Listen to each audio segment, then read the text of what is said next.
अगले जो है 10वां है सच्चिदानंद हीरानंद वात्स्यायन अज्ञेय। अज्ञेय जी का जन्म जो है उत्तर प्रदेश जिला देवरिया कशिया कुशीनगर के एक जो है खंडार में 7 मार्च 1911 ईस्वी को हुआ तथा मृत्यु जो है 4 अप्रैल 1987 ईस्वी को हुआ था। तो अज्ञेय जी का जन्म कहाँ हुआ था? उत्तर प्रदेश राज्य है और ज़िला जो है देवरिया है।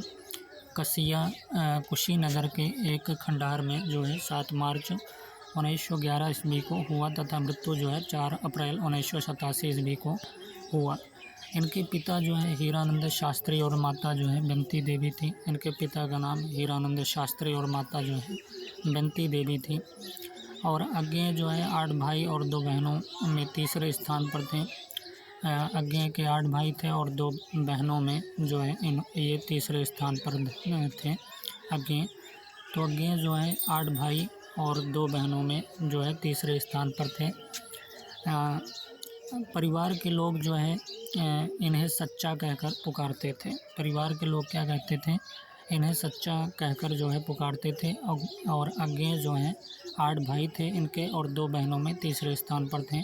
अज्ञेय उपनाम जो है जैनेंद्र के द्वारा सुझाया गया है और प्रेमचंद के द्वारा दिया गया है। अज्ञेय उपनाम जैनेंद्र और प्रेमचंद के द्वारा जो है सुझाया गया है। इनका जो है जैनेंद्र। अज्ञेय जो है उपनाम जो है जैनेंद्र के द्वारा सुझाया गया और प्रेमचंद के द्वारा दिया गया। सच्चिदानंद इनका जो है मूल नाम था। हीरानंद पिता का नाम है जो इनके साथ जुड़ा। तो सच्चिदानंद जो है इनका क्या है? मूल नाम था और हीरानंद जो है पिता का नाम है जो इनके साथ जुड़ा है। वात्स्यायन जो है वत्स गोत्र के कारण कहलाए। वात्स्यायन जो है वत्स गोत्र के कारण कहलाए। सच्चिदानंद हीरानंद वात्स्यायन। अज्ञेय जी जो है श्रीवत्स गजानन पंडित डॉक्टर अक्ल लतीफ़ समाजद्रोही नंबर 1 आदि से भी जाने जाते थे। क्रांतिकारी विचारों के फलस्वरूप अज्ञेय ने अपना नाम बदलकर मोहम्मद जो है बख्तियार रखा। राजसी रूप लावण्य के कारण जो है क्रांतिकारी लोग इन्हें जो है राजा कहा करते थे।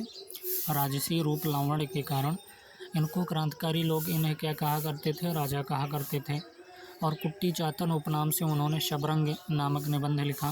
कुट्टी चातन उपनाम से जो है उन्होंने शबरंग नामक निबंध लिखा। अज्ञेय का बचपन जो है लखनऊ श्रीनगर जम्मू नालंदा और पटना में बीता। अज्ञेय का बचपन कहाँ बीता? तो लखनऊ में, श्रीनगर में, जम्मू नालंदा और पटना में बीता।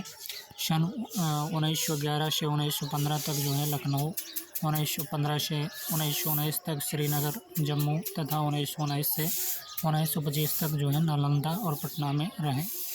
1925 ईस्वी में मैट्रिक की परीक्षा प्राइवेट से प्रथम श्रेणी से उत्तीर्ण किए और इंटर जो है मद्रास के जो है क्रिश्चियन कॉलेज में गणित भौतिकी अंग्रेजी और संस्कृत विषय लेकर पढ़े और 1927 ईस्वी में उत्तीर्ण की। कॉलेज के अंग्रेजी के अध्यापक जो है हेंडरसन थे जो भारत भक्त भी थे। अज्ञेय से बहुत प्रभावित हुए। कॉलेज के जो अंग्रेजी के अध्यापक थे हेंडरसन जो भारत भक्त भी थे, अज्ञेय से जो है बहुत प्रभावित हुए। 1927 ईस्वी में लाहौर के फोरमैन कॉलेज में बीएससी प्रथम वर्ष में दाखिला लिया और 1929 ईस्वी में पूरा किया। तो 1927 ईस्वी में जो है लाहौर के फोरमैन कॉलेज में बीएससी प्रथम वर्ष में जो है दाखिला लिया और 1929 ईस्वी में पूरा किया। 1929 ईस्वी में एमए अंग्रेजी में दाखिला लिया। इसी वर्ष जो है क्रांतिकारी दल में शामिल हुए। तो 1929 ईस्वी में इन्होंने एमए अंग्रेजी में दाखिला लिया। इसी वर्ष जो है क्रांतिकारी दल में शामिल हुए। अज्ञेय बचपन में ही 30-40 पृष्ठों की एक हस्तलिखित पत्रिका जो है आनंद जो है बंधु निकालते थे। इस पत्रिका में जो है घर के करीब सभी सदस्य लिखते थे। तो अज्ञेय बचपन से ही 30-40 पृष्ठों की एक जो है हस्तलिखित अपने हाथों की लिखित पत्रिका जो है आनंद बंधु निकालते थे। इस पत्रिका में जो है घर के करीब जो है सभी सदस्य जो है लिखते थे। बाल्यावस्था में ही इलाहाबाद की एक बालचर पत्रिका सेवा में पहली कहानी प्रकाशित हुई। तो बाल्यावस्था में ही इलाहाबाद की एक बालचर पत्रिका थी सेवा में पहली कहानी जो है प्रकाशित हुई। लाहौर में जो है अपने कॉलेज की पत्रिका में पहली कविता छपी, तो लाहौर में अपने कॉलेज की पत्रिका में पहली कविता छपी जो गीतांजलि से प्रभावित थी। तो लाहौर में अपने कॉलेज की पत्रिका में पहली कविता छपी जो गीतांजलि से जो है प्रभावित थी। अज्ञेय ने दिल्ली जेल में मात्र 3-4 दिन में ही उपन्यासात्मक आत्मकथा अज्ञेय ने दिल्ली जेल में मात्र 3-4 दिन में ही उपन्यासात्मक आत्मकथा जो है शेखर एक जीवनी लिखी। उस समय जो है अज्ञेय मात्र 19 साल के थे जब शेखर एक जीवनी लिखे थे। तो अज्ञेय ने दिल्ली जेल में मात्र 3-4 दिन में ही उपन्यासात्मक आत्मकथा जो है शेखर एक जीवनी लिखी। उस समय अज्ञेय जो है मात्र 19 साल के थे। दिल्ली जेल में ही अज्ञेय ने भग्नदूत और चिंता संग्रह की कविताएं तथा बिपथगा की कहानियाँ लिखी हैं। दिल्ली जेल में ही उन्होंने अज्ञेय ने भग्नदूत और चिंता संग्रह की कविताएं तथा बिपथगा कहानियाँ लिखी हैं। अज्ञेय क्या है, मार्क्सवाद से प्रभावित न होकर एन राय और फ्रायड से अधिक प्रभावित थे। अज्ञेय जो है मार्क्सवाद से प्रभावित न होकर एन राय और फ्रायड से जो है अधिक प्रभावित थे। अज्ञेय ने सन 1943 ईस्वी में प्रयोगवाद का आरंभ तारसप्तक के संपादकत्व से किया। तो सन 1943 ईस्वी में इन्होंने क्या किया, प्रयोगवाद का आरंभ और तारसप्तक के संपादकत्व से किया है। अज्ञेय के संपादकत्व में 4 सप्तक प्रकाशित हो चुके हैं। पहला तारसप्तक जो है 1943 में, इसमें 7 कवि को रखा गया है जिनमें स्वयं अज्ञेय हैं, रामविलास शर्मा हैं, गजानन माधव मुक्तिबोध हैं, प्रभाकर माचवे हैं, बलवंत हैं, नेमित चंद्र जैन हैं, गिरिजा कुमार माथुर और भारत भूषण अग्रवाल। दूसरा सप्तक की बात करें 1951 ईस्वी, इसका समय है। 7 कवियों के नाम इस प्रकार हैं: शमशेर बहादुर सिंह, भवानी प्रसाद मिश्र, शकुंतला माथुर, हरिनारायण घनश्याम व्यास, नरेश मेहता, धर्मवीर भारती, रघुवीर शाह। तीसरा सप्तक की बात करें तो 1959 ईस्वी के 7 कवियों के नाम इस प्रकार: प्रयाग नारायण त्रिपाठी, मदन वात्सायन, विजय देव नारायण शाही, कुंवर नारायण, सर्वेश्वर दयाल सक्सेना, केदारनाथ सिंह, कीर्ति चौधरी। चौथा सप्तक की बात करें 1969 ईस्वी के 7 कवियों का नाम इस प्रकार हैं: अवधेश कुमार, राजकुमार कुंभज हैं, स्वदेश भारती हैं, नंद किशोर आचार्य हैं, सुमन राजे, श्रीराम वर्मा तथा राजेंद्र किशोर हैं। अज्ञेय की रचना संसार की बात करें तो उपन्यास में शेखर एक जीवनी है, प्रथम भाग 1941 में एवं द्वितीय भाग जो है 1944 ईस्वी में प्रकाशित हुआ। तो शेखर एक जीवनी 2 भाग में है, प्रथम भाग जो है 1941 में और द्वितीय भाग जो है 1944 में। दूसरी इनकी उपन्यास है नदी के द्वीप 1951 ईस्वी में। तीसरा अपने अपने अजनबी हैं 1961 ईस्वी में।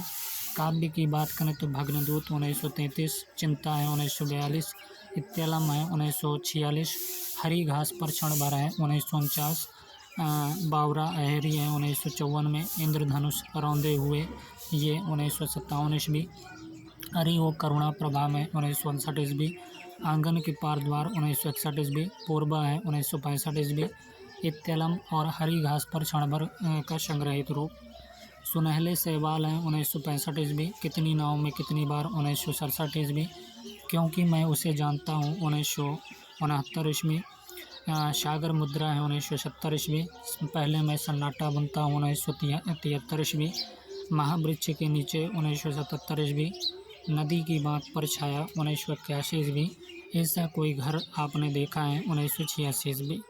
18वां है present days and other poems अंग्रेजी में। तो present days and other poems अंग्रेजी में 1946 ईस्वी। सदा नीरा 2 भाग अज्ञेय की सभी कविताओं का संग्रह, सर्जना के क्षण भी हैं, संकलन 1969 ईस्वी। यात्रा साहित्य की बात करें तो अरे यायावार रहेगा याद 1953 ईस्वी और दूसरा नंबर एक बूंद सहसा उछली 1960 ईस्वी। संस्मरण की बात करें तो संस्मरण इनकी है जो स्मृति लेखा है और 1982 ईस्वी में सामायिक साहित्यकारों पर। तो स्मृति लेखा है 1982 ईस्वी, सामायिक साहित्यकारों पर जो है स्मृति लेखा है। तो संस्मरण जो है स्मृति लेखा 1982 ईस्वी, सामायिक जो है साहित्यकारों पर। नाटक की बात करें तो उत्तर प्रियदर्शी है 1967 ईस्वी इनकी, उत्तर प्रियदर्शी। समालोचना की बात करें तो हिंदी साहित्य एक आधुनिक परिदृश्य 1967 ईस्वी इनका समालोचना है। हिंदी साहित्य एक आधुनिक परिदृश्य 1967 ईस्वी। पत्रकारिता एवं संपादन की बात करें तो पहला नंबर सैनिक का आता है 1936 ईस्वी, दूसरा नंबर विशाल भारत, तीसरा नंबर विशाल भारत 1937 ईस्वी, तीसरा नंबर प्रतीक है 1947 ईस्वी, चौथा नंबर दिनमान है 1962 ईस्वी, पाँचवा नंबर फीमेंस है फिरमेस है फिरमेस है 1972 ईस्वी, नया प्रतीक है 1973 ईस्वी।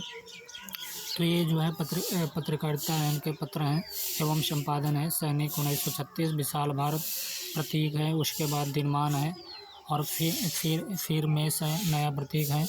ये सभी जो है पत्रकारिता। निबंध संग्रह की बात करें तो पहला नंबर त्रिशंकु का आता है 1945 ईस्वी, ये समय है इसका त्रिशंकु का। दूसरा नंबर शबरंग और कुछ राग है 1956 ईस्वी। तीसरा नंबर आत्मनेपद है 1960 ईस्वी। आल बाल है 1971 ईस्वी। लिखी कागज कोरे 1972 ईस्वी। अद्यतन है 1977 ईस्वी। जोग लिखी है 1977 ईस्वी। स्रोत और सेतु है 1978 ईस्वी। युग संधियों पर 1982 ईस्वी। धार और किनारे 1982 ईस्वी। कहाँ है द्वारका 1982 ईस्वी। और 12वां है केंद्र और परिधि 1984 ईस्वी। छाया का जंगल है 1984 ईस्वी। 14वां है सर्जना और संदर्भ है 1950 ईस्वी। स्मृति छंदा है 1989 ईस्वी। संवत्सर है 1978 ईस्वी। भवंती है 1972 ईस्वी। तो ये सभी जो है इनके निबंध संग्रह। त्रिशंकु हमने बताया, शबरंग और कुछ राग, और आत्मनेपद है, आल बाल है, लिखी कागज कोरे, उसके बाद अद्यतन है, जोग लिखी है, स्रोत और सेतु है, युग संधियों पर है, धार और किनारे हैं, उसके बाद कहाँ है द्वारका, केंद्र और परिधि है, छाया का जंगल है, सर्जना और संदर्भ, स्मृति छंदा, संवत्सर और भवंती। ये सभी जो हैं किसके हैं? सच्चिदानंद हीरानंद वात्स्यायन अज्ञेय के निबंध संग्रह। संपादित पुस्तकों की बात करें तो आधुनिक हिंदी साहित्य है 1942 ईस्वी। दूसरा नंबर चार तार सप्तक है 1943 से 1969 तक। तीसरा जो है नेहरू अभिनंदन ग्रंथ है 1951 ईस्वी। नए एकांकी हैं 1952 ईस्वी। और 5वां नंबर जो है हिंदी प्रतिनिधि कहानियाँ 1952 ईस्वी। और 6वां है पुष्पकरणी 1953 ईस्वी। पुष्पकारणी संपूर्ण 1959 ईस्वी। रूपाम्बरा है 1960 ईस्वी। साहित्य और समाज परिवर्तन 1984 ईस्वी। तो संपादित पुस्तकों में आधुनिक हिंदी साहित्य हमने बताया 1942 ईस्वी, इसका समय है आधुनिक हिंदी साहित्य का। चार तार सप्तक है 1943 से 1969 तक। चार तार सप्तक 1943 से जो है 1969 तक। नेहरू अभिनंदन ग्रंथ 1951 ईस्वी है। नए एकांकी जो है 1952 ईस्वी। हिंदी प्रतिनिधि कहानियाँ 1952 ईस्वी। पुष्पकरणी 1953 ईस्वी। पुष्पकारणी संपूर्ण 1959 ईस्वी। रूपाम्बरा है 1960 ईस्वी। साहित्य और समाज परिवर्तन 1984 ईस्वी। कहानी संग्रह में बिपठगा 1937 ईस्वी। परंपरा है 1944 ईस्वी। कोठरी की बात है 1945 ईस्वी। शरणार्थी 1948 ईस्वी। जयदोल 1951 ईस्वी। अमर वल्लरी 1954 ईस्वी। ये तेरे प्रतिरूप हैं 1961 ईस्वी। जिज्ञासा और अन्य कहानियाँ 1965 ईस्वी। तो ये जो है कहानी संग्रह इनके बिपठगा, परंपरा, कोठरी की बात, शरणार्थी और जयदोल, अमर वल्लरी, ये तेरे प्रतिरूप, जिज्ञासा और अन्य कहानियाँ 1962 ईस्वी में है। 9वां है कि अज्ञेय की संपूर्ण कहानियाँ खंड फर्स्ट में छोड़ा हुआ रास्ता जो है 1975 ईस्वी है। तो अज्ञेय की संपूर्ण कहानियाँ जो है खंड फर्स्ट छोड़ा हुआ रास्ता 1975 ईस्वी। अज्ञेय की संपूर्ण कहानियाँ खंड 2 लौटती पगडंडियाँ 1975 ईस्वी। तो खंड 1 जो है छोड़ा हुआ रास्ता 1975 और खंड 2 में लौटती पगडंडियाँ 1975 ईस्वी है। अज्ञेय की कुछ महत्वपूर्ण व प्रसिद्ध कहानियों की बात करें तो जिज्ञासा है 1929 ईस्वी। और बिपठगा है 1931 ईस्वी। आकलंक है 1931 ईस्वी। द्रोही भी है 1931 ईस्वी। गैंग्रीन या रोज है 1934 ईस्वी। हर श्रृंगार है 1934 ईस्वी। कैसांड्रा का जो है अभिशाप है 1932 ईस्वी। कोठरी की बात है 1934 ईस्वी। चिड़ियाघर 1937 ईस्वी। पुलिस की सीटी भी है 1938 ईस्वी। शरणदाता 1947 ईस्वी।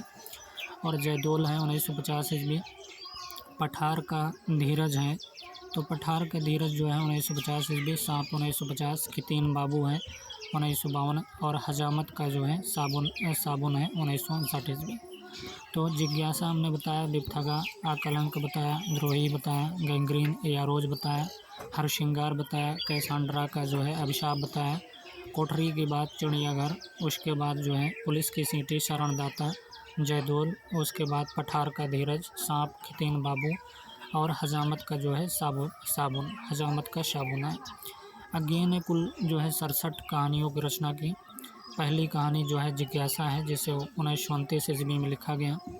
तो पहली कहानी इनकी जो है जिज्ञासा है और इन्होंने कुल जो है 67 कहानियों की रचना की है। जिज्ञासा कहानी का प्रकाशन की बात करें तो 1935 ईस्वी में हुआ। अज्ञे की अंतिम कहानी की बात करें तो हजामत का साबुन है, जिसका रचना काल जो है 1959 है। अज्ञे ने 1919 में एक 1931 में 7 और 1932 में 5, 1933 में 6, 1934 में 6, 1935 में 4, 1936 में 4, 1937 में 7, 1938 में 2, 1939 में 2, 1940 में 1, 1941 में 1, 1947 में 7, 1949 में 2, 1950 में 5 और 1951 में 1, 1952 में 1 और 1954 में 3, 1957 में 1 और 1959 में 1 जो है कहानी लिखी है। अब हम गैंग्रीन कहानी का सारांश बताएंगे कि आज हिंदी कथा इतिहास में जिस आधुनिकता बोध की चर्चा सर्वत्र है, उसके प्रथम पुरस्कर्ता जो हैं अज्ञे को ही माना जाता है। उनकी कहानियों में अहम भाव भी हैं, रोमानियत भी है और यथार्थ बोध भी है। गैंग्रीन ऐसी ही एक कहानी है जो मध्यवर्गीय जीवन की एक रस्ता का ज़बरदस्त प्रतीक है। इस कहानी को बिंब प्रतीक जो है फ्लैशबैक आदि के माध्यम से रचा गया है। वस्तुतः गैंग्रीन, जिसे रोज कहानी की संज्ञा से भी अभिहित किया गया है, रोज़मर्रे की एक निश्चित दिनचर्या पर आधारित दाम्पत्य जीवन की ऊब, एकाकीपन और एक रास्ता को प्रभावशाली ढंग से प्रस्तुत करते हैं। उत्तम पुरुष शैली में रचित इस कहानी में लेखक स्वयं नायक की भूमिका में है। एक दिन लेखक अपने दूर के रिश्ते की बहन मालती, जो विवाहिता है, के घर पहुंचता है। मालती के घर में उसका पति जो है महेश्वर है, जो पहाड़ी गांव में एक सरकारी डॉक्टर है तथा उसका एक छोटा बेटा है। लेखक के पहुंचने से मालती के चेहरे में न तो खुशी के भाव प्रकट हुए हैं और न ही कोई नकारात्मक भाव। घर में प्रवेश करते ही लेखक को पूरे घर में उदासी और मनहूसियत का जो है एहसास होता है। वह मालती, जो बचपन में चंचल थी और हरदम चहकते रहती थी, अब जो है एकदम शांति सी लगती है, बल्कि उसके चेहरे और हाव भाव से ऐसा प्रतीत होता है कि वह वहाँ जो है ऊब, घुटन, निरस्ता, एक रास्ता आदि से ग्रसित हो गई है। उसके जीवन में न कोई उल्लास है, न उमंग है, न कोई खुशी है, न कोई चाह और न कोई गिला शिकवा है। वस्तुतः यह गैंग्रीन कहानी एक औसत स्त्री की ज़िंदगी में रोज़ रोज़ घटने वाली नीरस और जो है अनुत्पादक घटनाओं का ब्यौरा मात्र लगती है। पति के साथ जो है सुदूर किसी पहाड़ी में गृहस्थी बसाती मालती नामक इस स्त्री के पास करने को कुछ नया नहीं है। घर के नित्य क्रमिक कामकाज, गोद के बच्चे टिटी की देखभाल और डॉक्टर पति जो है महेश्वर की प्रतीक्षा। मालती की ज़िंदगी जैसे इन्हीं 3 सोपानों के इर्द गिर्द जो है घूमते हुए ठहर गई हैं। मालती की ज़िंदगी का सबसे बड़ा अभिशाप यह है कि उसके सामने अपने को सिद्ध करने के लिए कोई चुनौती या संघर्ष नहीं है। मालती के पास घर के बाहर की भी दुनिया है, याद करने को खूबसूरत बचपन की यादें हैं और बहुत कुछ, पर मालती के लिए ये सब जो है बीते दिनों की बात है जो अब एकदम से अप्रासंगिक हो गई हैं। घर के कामकाज जो है, बच्चों की देखभाल और पति की प्रतीक्षा के अलावा और क्या है उसके पास जो है। लेखक जो है मालती के वर्तमान से बिल्कुल खिन्न हो उसे पुस्तक पढ़ने की सलाह भी देता है, जिसे मालती हंस के टाल देती है। मालती का पति जो है गैंग्रीन का ऑपरेशन कर घर लौटा है। लेखक के पूछने पर गैंग्रीन कैसे हो गया, महेश्वर जो है मालती का पति कहता है कि एक कांटा जो है चुभ गया था, उसी से हो गया। हर दूसरे चौथे दिन एक केस मिल ही जाता है। हम देखते हैं कि यहीं पर मालती अपने पति का उपहास करते हुए प्रत्युत्तर देती है कि हाँ, पहले तो दुनिया में कांटे ही नहीं हुआ कांटे ही नहीं होते होंगे। आज तक तो सुना नहीं था कि कांटों के चुभने से मर जाते हैं। इस तरह यह पूरी कहानी एक जो है दाम्पत्य जीवन की निरस्ता का दस्तावेज सा लगता है। हाँ, यह निरस्ता की वजह क्या है यह स्पष्ट नहीं होता है। यही कारण है कि कहानी के अंत में लेखक जो है चिंतन करने पर विवश होता है कि क्या यही दाम्पत्य जीवन जो है उसे जो है ऐसा लगता है कि उसके इस दाम्पत्य जीवन में कांटा चुभ गया है जिससे सारा जीवन जो है गैंग्रीन में तब्दील हो चुका है और इसका एकमात्र उपाय है ऑपरेशन। कहानी क्या है? कहानी से पात्र की बात करें तो कथानायक जो है लेखक स्वयं है कथानायक और मालती जो है नायिका है। महेश्वर जो है मालती का पति है। टिटी कौन है? मालती का छोटा पुत्र है टिटी। तो पात्र कथानायक लेखक स्वयं है, मालती जो है नायिका है, महेश्वर मालती का जो है पति है, टिटी जो है मालती का छोटा पुत्र। यह कथा जो है उत्तम पुरुष शैली में लिखित है। कथानायिका जो है मालती नायक के दूर की बहन लगती है। कथानायिका जो है मालती नायक के दूर की बहन लगती है, किंतु मालती और नायक के बीच सख्य भाव का रिश्ता रहता है। नायक जो है मालती के घर दोपहर को पहुंचता है। नायक जो है 18 मील पैदल चलकर मालती के यहाँ आता है। लेखक मालती से 4 वर्ष बाद मिलने आता है। मालती के पति का नाम महेश्वर है, जो पहाड़ी गांव में सरकारी डिस्पेंसरी के डॉक्टर हैं। मालती के पुत्र का नाम टिटी है। इस कहानी में गैंग्रीन जैसे खतरनाक रोग की चर्चा है। गैंग्रीन रोग जो है कांटा चुभने से होता है। गैंग्रीन कहानी गर्मी के मौसम में घटित हो रही है। अज्ञेय जब 23 वर्ष के थे तभी गैंग्रीन कहानी लिखी। अज्ञेय जब 23 वर्ष के थे तभी जो है गैंग्रीन कहानी लिखी। गैंग्रीन कहानी पहले रोज शीर्षक से छपी थी। तो गैंग्रीन कहानी की बात करें तो पहले रोज जो है शीर्षक से छपी थी गैंग्रीन का प्रकाशन की बात करें तो 1934 ईस्वी हुआ। गैंग्रीन कहानी जो है मध्यवर्गीय दाम्पत्य जीवन की मोनोटोनस एक रास्ता जो है ऊब एवं उदासीपन को रेखांकित करते हैं। तो गैंग्रीन कहानी जो है मध्यवर्गीय दाम्पत्य जीवन की मोनोटोनस एक रास्ता ऊब एवं उदासीपन को रेखांकित करती है। कहानी के मुख्य वक्तव्य की बात करें तो पहला है कि उस सोने आंगन में पैर रखते ही मुझे ऐसा जान पड़ा मानो उस पर किसी जो है सांप की छाया मंडरा रही हो। उस सोने आंगन में पैर रखते ही मुझे ऐसा जान पड़ा मानो उस पर किसी सांप की छाया मंडरा रही है। उसके वातावरण में कुछ ऐसा अकथ्य अस्पृश्य किंतु फिर भी बोझिल और प्रकंपमय और घना सा फैल रहा था। दूसरा है कि ऐसा मौन जैसा अजनबी से भी नहीं होना चाहिए। ऐसा मौन जैसा अजनबी से भी नहीं होना चाहिए। तीसरा है कि जैसे बहुत देर से प्रयोग में न लाए हुए अंग को व्यक्ति जो है एकाएक उठाने लगे और पाए कि वह उठता ही नहीं, चिर विस्मृति में मानो मर गया है। तीसरा नंबर, हाँ पहले तो दुनिया में कांटे ही नहीं होते होंगे। आज तक तो सुना नहीं था कि जो है कांटों के चुभने से मर जाते हैं। अगला है कि अद्भुत और चंचल मालती आज कितनी सीधी हो गई है, कितनी शांत और एक अखबार के टुकड़े को तरसती है। अगला है कि मैंने देखा पवन में चीड़ के वृक्ष गर्मी से सूखकर मटमैले हुए। चीड़ के वृक्ष धीरे धीरे गा रहे हों कोई राग जो कोमल है किंतु करुण नहीं, अशांतिमय है।